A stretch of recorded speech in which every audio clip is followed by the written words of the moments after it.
ನಾಲ್ಕನೇ ದಿನವೂ ಸಂಸತ್ನಲ್ಲಿ ನೀಟ್ ಗದ್ದಲ ಜೋರಾಗಿತ್ತು. 2 ಬಾರಿ ರಾಜ್ಯಸಭೆಯನ್ನ ಹಾಗೆಯೇ ಲೋಕಸಭೆಯ ಕಲಾಪವನ್ನ ಮುಂದೂಡಿಕೆ ಮಾಡಿದ್ರು. ಆದ್ರೂ ಕೂಡ ಗದ್ದಲ ನಿಲ್ಲಲಿಲ್ಲ. ಕೊನೆಗೆ ನಾಳೆಗೆ ಲೋಕಸಭಾ ಕಲಾಪವನ್ನ ಮುಂದೂಡಿಕೆ ಮಾಡಲಾಗಿದೆ. 4ನೇ ದಿನವೂ ಸಂಸತ್ನಲ್ಲಿ ಯಾವುದೇ ರೀತಿಯ ಚರ್ಚೆಗಳು ನಡೆದಿಲ್ಲ. ಕಲಾಪಗಳು ನಡೆದಿಲ್ಲ. ಕೇವಲ ನೀಟ್ ಗದ್ದಲ ಜೋರಾಗಿದ್ದು ಈ ಹಿನ್ನೆಲೆಯಲ್ಲಿ 2 ಬಾರಿ ರಾಜ್ಯಸಭಾ ಲೋಕಸಭಾ ಕಲಾಪವನ್ನ ಮುಂದೂಡಿದ ಬಳಿಕ ಇದೀಗ ನಾಳೆಗೆ ಕಲಾಪವನ್ನ ಮುಂದೂಡಿಕೆ ಮಾಡಲಾಗಿದೆ. ಲೋಕಸಭಾ ಕಲಾಪವನ್ನ ಇಲ್ಲಿ ಸಚಿವ ಧರ್ಮೇಂದ್ರ ಪ್ರಧಾನ್ ಅವರ ರಾಜೀನಾಮೆಗೆ ಪಟ್ಟು ಹಿಡಿದಿದ್ದಾರೆ.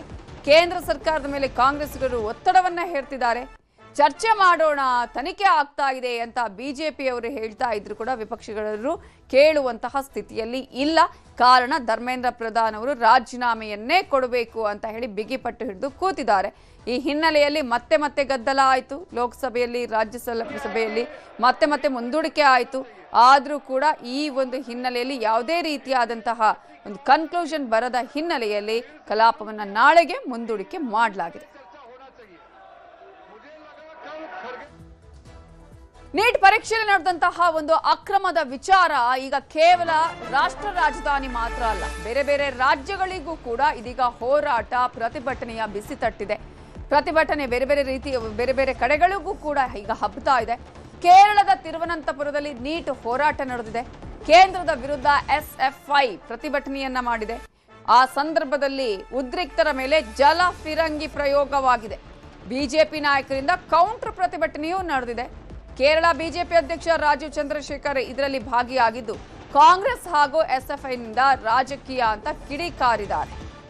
ಈಗ ಎಲ್ಲಾ ರಾಜ್ಯಗಳಲ್ಲೂ ಕೂಡ ಹೋರಾಟ ನಡೀತಾ ಇದೆ. ಬಹಳ ಜೋರಾಗಿ ಪ್ರತಿಭಟನೆ ನಡೀತಾ ಇದೆ. ಇಡೀ ದೇಶದಾದ್ಯಂತ ಈ ಒಂದು ಪ್ರತಿಭಟನೆಯ ಕಿಚ್ಚು ಹಚ್ಚಿದೆ.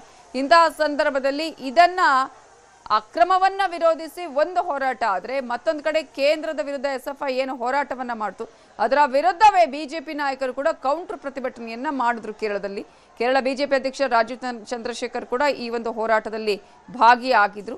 ರಾಜಕೀಯ ಮಾಡ್ತಾ ಇವೆ ಅಂತ ಹೇಳಿ ಆಕ್ರೋಶವನ್ನ ವ್ಯಕ್ತಪಡಿಸಿದ್ರು. ಈ ಸಂದರ್ಭದಲ್ಲಿ ಪ್ರತಿಭಟನಾಕಾರರ ಮೇಲೆ ಜಲಫಿರಂಗಿ ಪ್ರಯೋಗ ಕೂಡ ಅಲ್ಲಿ ಆಗಿದೆ. ದೃಶ್ಯಗಳಲ್ಲೂ ಕೂಡ ನೀವು ಗಮನಿಸ್ತಾ ಇದ್ದೀರಾ. ಈ ಕಿಚ್ಚು ಸದ್ಯಕ್ಕೆ ನಿಲ್ಲುವ ಲಕ್ಷಣಗಳಂತೂ ಕಾಣಿಸ್ತಾ ಇಲ್ಲ. ಬೇಡಿಕೆಗಳ ಈಡೇರಿಕೆಗೆ ಒತ್ತಾಯಿಸಿ ಈಗಾಗಲೇ ಹೋರಾಟ ನಡೀತಾ ಇದೆ.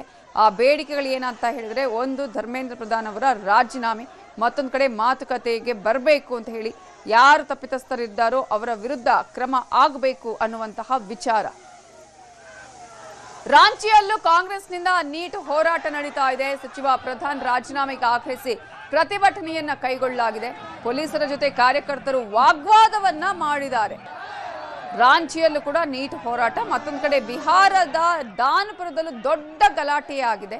ತಮಿಳುನಾಡಿನ ಮಧುರೈನಲ್ಲೂ ಪ್ರತಿಭಟನೆಯನ್ನ ಮಾಡಲಾಗಿದೆ. ದೃಶ್ಯಗಳಲ್ಲಿ ನಿಮಗೆ ತೋರಿಸ್ತಾ ಇದ್ದೀವಿ.